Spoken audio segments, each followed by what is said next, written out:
Hello guys. अरबों सालों से सन की ग्रेविटी ने अर्थ की ऑर्बिट को एक स्थिर पाथ पर बनाए रखा है, जिससे हम महसूस नहीं कर पाते कि हमारा ग्रह लगातार सूर्य के चारों तरफ घूम रहा है। लेकिन सोचो, अगर पृथ्वी किसी वजह से अपनी ऑर्बिट को चेंज कर दे या फिर कोई रोग स्टार भटकता हुआ हमारे सौर मंडल में घुस जाए, तो उसके ग्रेविटेशनल पुल की वजह से ग्रेविटी में ये अचानक बदलाव हमारे ग्रह को उसके रास्ते से हटा देगा और अब हमारे ग्रह के इतिहास में पहली बार हम बिना किसी दिशा के अंतरिक्ष में भटकेंगे। सूरज की ग्रेविटी के पकड़ के बिना धरती अंतरिक्ष में कितनी तेजी से यात्रा करेगी? टेम्परेचर में होने वाला बदलाव हमें कितने देर तक सरवाइव करने देगा? क्या हम सौर मंडल को पार कर पाएंगे या फिर किसी वजह से सौर मंडल के भीतर ही खत्म हो जाएंगे? आज की इस वीडियो में हम ये जानेंगे, अगर हमारी धरती अपनी ऑर्बिट से भटक जाए तो क्या होगा। तो चलिए शुरू करते हैं। दोस्तों, जैसा कि आप जानते हैं, हमारी धरती हर साल 1.5 सेंटीमीटर की दर से सूर्य से दूर जा रही है। लेकिन अगर कोई रोग यानी आवारा तारा जो किसी भी सोलर सिस्टम का हिस्सा नहीं होते, अगर हमारे सोलर सिस्टम में आ जाए, जैसे कि ड्वार्फ स्टार ग्लीस 710 जो कि हमसे लगभग 63 लाइट ईयर दूर सेरपेंस कॉन्स्टेलेशन में ऐसे ही भटक रहा है और करीब 51 से 52 हजार किलोमीटर पर आवर की स्पीड से हमारी तरफ ही आ रहा है और नियर अबाउट 1.3 मिलियन साल में हमारे सौर मंडल के करीब पहुंच जाएगा। और अगर ऐसा हुआ तो ये सौर मंडल में उथल पुथल मचा देगा, सभी ऑब्जेक्ट को उनकी ऑर्बिट से निकाल फेंकेगा। हमारा ग्रह एक लिविंग स्पेसशिप बन जाएगा जिसमें पूरी ह्यूमैनिटी उसके यात्री के रूप में होगी। लेकिन यहाँ पर सवाल ये है कि हमारा ग्रह जिस पोजीशन पर मौजूद है, जिसे गोल्डीलॉक्स जोन यानी हैबिटेबल जोन कहते हैं, जहाँ पर जीवन को बनाए रखने के लिए बिल्कुल ही परफेक्ट एटमॉस्फेयर है, लेकिन अगर हम सन से दूर जाते रहे तो हमारा वायुमंडल जो जीवन के लिए बहुत जरूरी है, वो कितने समय तक टिकेगा? दोस्तों, सबसे पहले ये जानते हैं कि हमारी धरती किस स्पीड में ट्रेवल करेगी। तो जैसा कि आप जानते हैं, हमारी धरती 30 किलोमीटर पर सेकंड की स्पीड से सूरज के चारों ओर चक्कर लगाती है। अब अगर धरती अपनी ऑर्बिट से भटकती है तो हमारा लिविंग स्पेसशिप हमें उसी स्पीड से नॉन स्टॉप उड़ान पर ले जाएगा। अब कुछ लोगों के मन में ये सवाल आ रहा होगा कि हम तो सूरज के करीब भी जा सकते हैं। तो दोस्तों, फॉर योर काइंड इंफॉर्मेशन, ऐसा तभी पॉसिबल है जब हमारे ग्रह की स्पीड धीरे धीरे स्लो हो जाती है, क्योंकि ग्रेविटी और स्पीड एक अदृश्य शक्तियां हैं जो एक साथ मिलकर इस दुनिया में हमारे अस्तित्व को बनाए रखती हैं। अब अगर पृथ्वी धीरे धीरे स्थिर हो जाती है तो सूर्य की ग्रेविटी हमारे ग्रह को उसकी लपटों में खींच लेगी। अब चूंकि हमारे ग्रह की स्पीड स्लो नहीं हो रही, तो सूरज की तरफ जाने के बजाय बाहर की तरफ यानी सूरज से दूर फेंक दी जाएगी। अब इसे एक एग्जाम्पल से समझो। जैसा कि आप इस झूले को देख रहे हो, ये काफी तेज घूम रहा है। अगर मान लो किसी वजह से इसका वायर टूट जाता है तो ये किधर गिरेगा? ऑफ कोर्स बाहर की तरफ ही फेंका जाएगा। और अगर इसकी स्पीड स्लो होकर रुक जाए, तब इसका वायर टूटे तो ये नीचे की तरफ गिरेगा। एग्जैक्टली ऐसे ही अर्थ के साथ भी होता है। पृथ्वी काफी तेजी से घूम रही है, तो किसी भी वजह से अगर सोलर सिस्टम में ग्रेविटेशनल डिस्टरबेंस होता है तो पृथ्वी अपनी ऑर्बिट से बाहर की तरफ उसी स्पीड में फेंक दी जाएगी।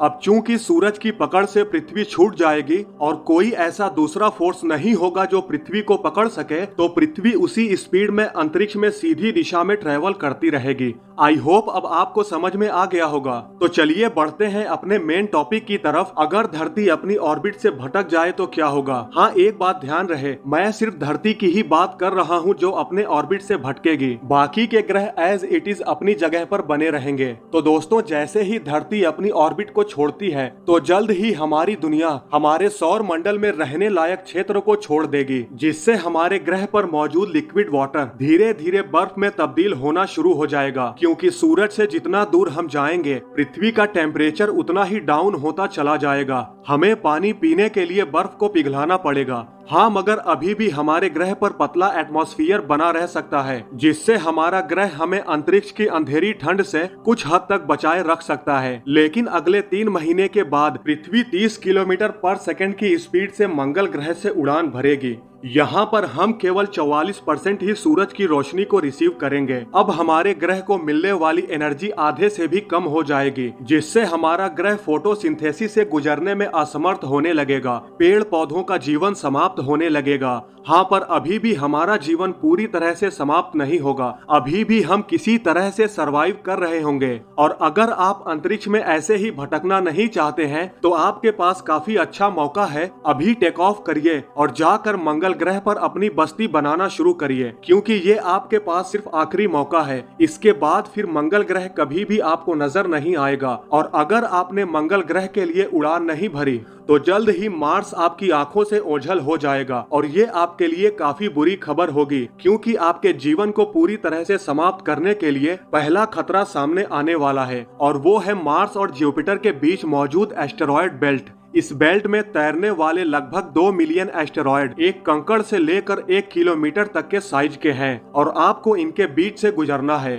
तो आप खुद ही इमेजिन करिए ये हमारी दुनिया के लिए कितनी बड़ी मुसीबत बन सकते हैं। अगर ये एस्टेरॉयड हम पर टूट पड़े तो ये हमारे दुनिया को चकनाचूर कर देंगे। लेकिन ये एस्टेरॉयड हमें देखने में काफी नजदीक जरूर नजर आते हैं, पर सौभाग्य से इन एस्टेरॉयड के बीच की दूरी लगभग 1 मिलियन किलोमीटर की है। इसी वजह से हम इनके बीच से आसानी से गुजर रहे होंगे। अब क्योंकि हमारा ग्रह कोई स्पेसशिप नहीं है, इसलिए हम सीधी दिशा में ही ट्रेवल करते रहेंगे, जिसकी वजह से हमें इनमें से कई एस्टेरॉयड का सामना भी करना पड़ सकता है। लेकिन ये गिने चुने एस्टेरॉयड इतनी तबाही नहीं मचाएंगे जितनी कि इनके करीब होने से मचती है। ये गिने चुने एस्टेरॉयड कभी कभी ही हमसे टकराएंगे, पर हमें हमेशा ये डर बना रहेगा कि कब कौन सा एस्टेरॉयड आकर हमारे ऊपर गिर जाए। ये टेंशन तकरीबन 2 महीने तक रहेगी, क्योंकि धरती को अपनी 30 किलोमीटर पर सेकंड की स्पीड से एस्टेरॉयड बेल्ट के एक छोर से दूसरे छोर तक जाने में करीब 2 महीने लग जाएंगे। जैसे ही हम इस खतरे को पार करेंगे, हमारे स्वागत के लिए बैठा होगा सौर मंडल का सबसे बड़ा ग्रह जुपिटर। जैसे जैसे हम इसके पास से गुजरते जाएंगे, इसका ग्रेविटेशनल पुल हमारी दुनिया से हमारे चांद को खींचना शुरू कर देगा और अपने चांदों की लिस्ट में एक और चांद को ऐड कर लेगा। और हमारा ग्रह इतना ताकतवर भी नहीं है कि उसकी पकड़ से अपने चांद को बचा सके। वैसे तो आपको यहाँ पर कई खूबसूरत नजारे देखने को मिलेंगे, लेकिन अफसोस हमें यहाँ पर सूर्य का प्रकाश केवल 3.6% ही रिसीव होता है। इतनी कम सनलाइट होने की वजह से यहाँ का टेम्परेचर जुपिटर के बादलों के समान temperature near about -145 degree Celsius तक पहुँच सकता है। अब इतना लो टेम्परेचर हमारी पूरी दुनिया को बर्फ के गोले में बदल देगा। हमारे महासागर से लेकर दुनिया का एक एक कोना बर्फ की चादर में ढक जाएगा। इस पॉइंट पर हमारे ग्रह पर अधिकांश जीवन समाप्त हो जाएगा। हाँ, लेकिन बर्फ की चादर के नीचे जो कभी हमारे महासागर हुआ करते थे, वहाँ पर कुछ हलचल हो सकती है, क्योंकि बृहस्पति के चंद्रमाओं में से एक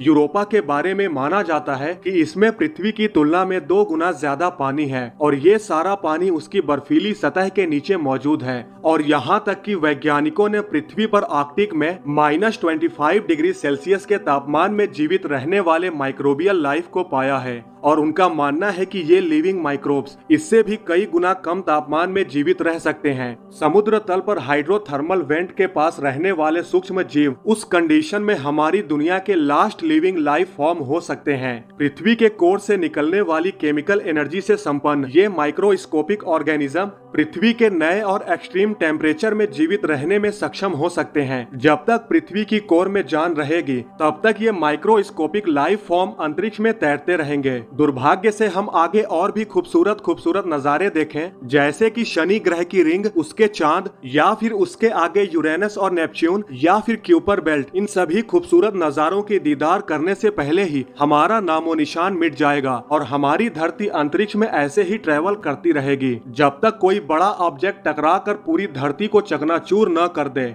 लेकिन दोस्तों, एक बात तो साफ है, अगर हमारी दुनिया सूरज के चक्कर न लगाकर अंतरिक्ष में ऐसे ही भटक जाए तो नज़ारे तो देखने में काफी शानदार होंगे, लेकिन ज्यादा समय तक के लिए नहीं। इसलिए बेहतर होगा कि पृथ्वी को उसकी जगह पर ही रहने दें और अंतरिक्ष के खूबसूरत नज़ारों को देखने के लिए कुछ समय और इंतजार करें। शायद आने वाले वक्त में हम इंसान इंटरस्टेलर ट्रैवल करने में कामयाब हो जाएं, तब शायद हमें ये खूबसूरत नज़ारे देखने को मिल सकते हैं। दोस्तों, आज की इस वीडियो को यहीं पर खत्म करते हैं। आई होप आपको ये वीडियो जरूर पसंद आई होगी। अगर आपको ये वीडियो पसंद आई है तो लाइक और शेयर करना न भूलें, और ऐसी ही इंटरेस्टिंग वीडियो देखने के लिए हमारे चैनल को सब्सक्राइब करना न भूलें।